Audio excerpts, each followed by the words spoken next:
Ahora vamos a continuar con la explicación de la diabetes mellitus en lo que concierne a la vigilancia de la enfermedad.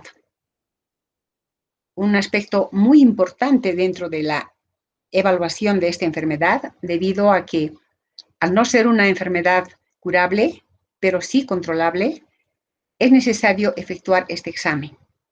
Una concentración sumamente elevada de glicemia y también muy sostenida ocasiona complicaciones de tipo agudo y de tipo crónico. Por ello, la necesidad de vigilar y hacer un seguimiento a la enfermedad y al tratamiento médico instaurado en el paciente para evitar o retardar las complicaciones mencionadas. Dentro de las complicaciones agudas, que son aquellas que se producen en un determinado momento, básicamente existen dos: la hipoglicemia y la hiperglicemia con compuestos cetónicos. La hipoglicemia constituye un accidente muy grave que generalmente se produce por una falta de dosificación adecuada de la insulina. Es muy frecuente en pacientes de diabetes tipo 1. Esta hipoglicemia, es decir, con una concentración inferior a 60 miligramos por decilitro, ocasiona crisis epilépticas y pérdida de conciencia en el paciente. De persistir, se presentan también daños cerebrales graves o incluso la muerte.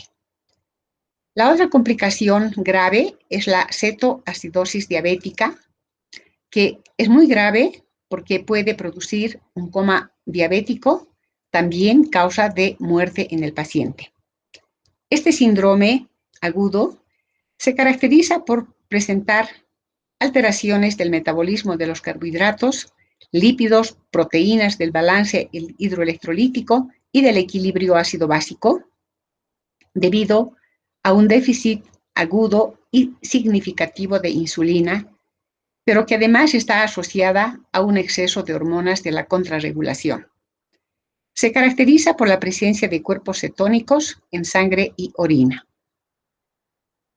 Las complicaciones crónicas se refieren a aquellas que se presentan en el tiempo, o sea, después de que el paciente sufre la enfermedad hace mucho tiempo. Dentro de estas complicaciones mencionamos a la retinopatía diabética, que la complicación está presente en la retina y es riesgo de producir ceguera en el paciente. El otro riesgo importante es la nefropatía diabética, cuyo riesgo es de ocasionar una insuficiencia renal crónica.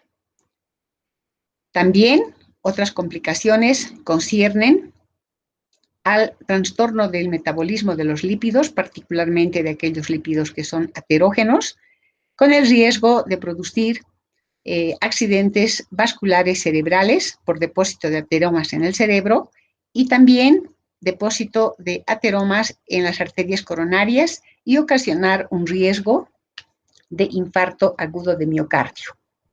La neuropatía constituye otra complicación porque daña los nervios y causar neuropatías. La hiperglicemia ocasiona daños a los vasos sanguíneos que nutren a los nervios, provocando en ellos una disminución en el aporte de oxígeno y nutrientes, ocasionando una gran sensibilidad, un dolor, al mismo tiempo una pérdida de la sensibilidad y llagas en los pies. Acá vemos esa complicación llamado pie diabético, donde existen heridas en la planta de los pies y que con el tiempo puede ocasionar una amputación de los miembros inferiores. El sistema inmunitario también está afectado en estos pacientes que sufren la enfermedad. Al estar disminuido este sistema, existe la susceptibilidad de que el paciente sufra infecciones por bacterias y por hongos. En esta gráfica observamos las heridas, las llagas que se presentan en el dorso de la espalda del paciente y también la presencia de hongos en las uñas de los dedos de los pies. Por lo tanto, la vigilancia cumple numerosos objetivos. Vamos a mencionar los siguientes. Lograr un riguroso control glucémico. Mantener un nivel adecuado de glicemia. Es el objetivo más importante, más necesario que cumple la vigilancia. Luego, evitar hipoglicemia provocada, evitar y o controlar complicaciones agudas y retardar la aparición de complicaciones secundarias graves. Esta vigilancia se realiza de una manera integral, debido a que participan en este proceso el equipo de salud constituido por el médico, la nutricionista, la enfermera, el bioquímico desde su laboratorio y luego el paciente haciendo un autocontrol. Es muy importante que el paciente cumpla las instrucciones dadas por el médico y por la nutricionista para que su enfermedad evolucione de la mejor manera posible y sin riesgo de complicaciones. El laboratorio de bioquímica clínica posee un perfil de vigilancia de la diabetes mellitus y que está constituida por las siguientes pruebas: hemoglobina A1C, glicemia, glicosuria, cetonuria, microalbuminuria y perfil lipídico. La hemoglobina glicada A1C no es más que la unión de la glicemia que está presente en el torrente sanguíneo con la hemoglobina A nivel de las cadenas beta. Esta glicosilación es no enzimática, es un proceso lento y proporcional a la glucosa coexistente en el medio. Y las reacciones tradicionalmente se conocen como la reacción de Maillard y más recientemente como un fenómeno de glicación. Ustedes tienen acá un esquema de las reacciones bioquímicas que se llevan a cabo en el organismo del proceso de la glicación. El objetivo central de esta hemoglobina glicada A1C es controlar el nivel de glucosa en sangre en pacientes con diabetes mellitus. Llevar un seguimiento del metabolismo glucémico durante un periodo de tiempo largo. Es importante remarcar que este examen debe ser hecho necesariamente con la hemoglobina A1C porque es la forma más estable en relación a otras hemoglobinas glicadas que también se unen a la hemoglobina. Por lo tanto, en nuestro ejercicio de laboratorio debemos tener la precaución de hacer el examen correspondiente a la hemoglobina A1C. ¿Por qué es importante conocer su valor? Porque la hemoglobina A1C, o sea, su determinación, permite determinar el promedio del nivel de glucosa en un periodo de 3 meses, porque al unirse a los glóbulos rojos, estos tienen un periodo de vida media de aproximadamente 120 días. Entonces, es en este periodo en que se evalúa esa unión de la hemoglobina a la glucosa.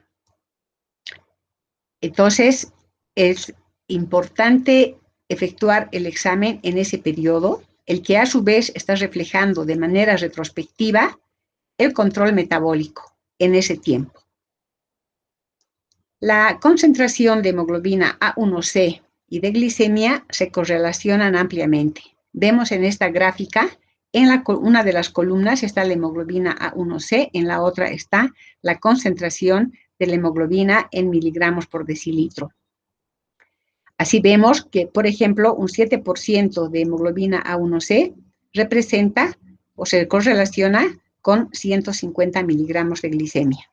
Un 6% con un 120 miligramos por decilitro de glicemia y así sucesivamente, tanto en la zona ideal, en una zona mejorable, como en una zona mala. ¿Cuáles son los criterios de control? ¿Cuáles son los valores de referencia de la hemoglobina glicada, llamada también glicosilada A1C? Cuando la concentración es inferior a 6.5, existe un buen control. Cuando la concentración está entre 6.5 y 7.5, es aceptable, pero cuando sobrepasa y está en un rango superior al 7.5, ya hay un mal control. Si la cifra es superior al 9%, el control es muy deficiente. Y si las cifras son inferiores al 6.5, podemos decir o nos hacen pensar que se trata de un buen control de la enfermedad. También hay que considerar que pacientes diabéticos que presentan valores superiores al 12%, estos pacientes están muy descompensados. No hay un control, o más bien es un pésimo control de la enfermedad. Aquí vemos la relación de la hemoglobina A1C en relación al riesgo relativo de las complicaciones de retinopatía, nefropatía y neuropatía. A medida que aumenta la concentración de la hemoglobina, aumenta el riesgo relativo de estas complicaciones. El otro parámetro fundamental de control es la microalbuminuria. Considerado un marcador precoz de nefropatía, y la concentración que determina ese riesgo o ese marcador más bien es de 30 a 300 miligramos en 24 horas de realizado el examen en orina. Este valor constituye la señal más precoz del daño renal por diabetes. Es un indicador muy importante del inicio de daño renal y es importante porque permite detectar la nefropatía e iniciar el tratamiento lo más antes posible. Porque además de afectar al riñón, este nivel de microalbuminuria constituye también un riesgo de mortalidad cardiovascular. Esta microalbuminuria aparece después de muchos años de iniciada la enfermedad. Así, por ejemplo, vemos que cuando la diabetes mellitus tiene un tiempo de enfermedad en 7 años, aparece la microalbuminuria en el organismo, en tanto que en el paciente diabético tipo 2 aparece entre los 9 y 10 años de la enfermedad. Veamos ahora una interpretación de resultados de un periodo de vigilancia. Observamos acá ciertos parámetros del perfil diabético. Tenemos, por ejemplo, a la glicemia en ayunas con una concentración de 80 miligramos por decilitro, es decir, está dentro de un valor de referencia. A la glicosuria postprandial entre 120 y 140, observamos una glicosuria negativa, un ciclo glicémico glicosúrico estable y una hemoglobina A1C glicosilada a 6 o 8%. Todos estos valores están dentro de sus valores de referencia. Por lo tanto, la interpretación de este resultado, de este perfil, nos señala que el paciente está bien controlado. Veamos aquí otro ejemplo de interpretación. Glicemia en ayunas igual o superior a 180 miligramos por decilitro, glicemia postprandial por encima de 140, el ciclo glicosúrico glicémico es muy variado e inestable, presencia de glicosuria, hemoglobina A1C en el rango de 15 a 68%. Es decir, que todos los valores están por encima del valor de referencia, lo cual nos hace pensar que existe un mal control y que existe un riesgo de complicaciones crónicas en ese paciente y requiere la intervención médica. Acá no está presente la microalbuminuria, pero si la microalbuminuria estuviera presente, pero además en una concentración superior a los 300 miligramos en 24 horas, el resultado significaría que este paciente ya tiene una alteración del riñón, ya hay un daño renal. Entonces, de esta manera, nosotros podemos acompañar la vigilancia que se realiza en el paciente durante la misma. Esto es lo que les quería transmitir. Muchas gracias.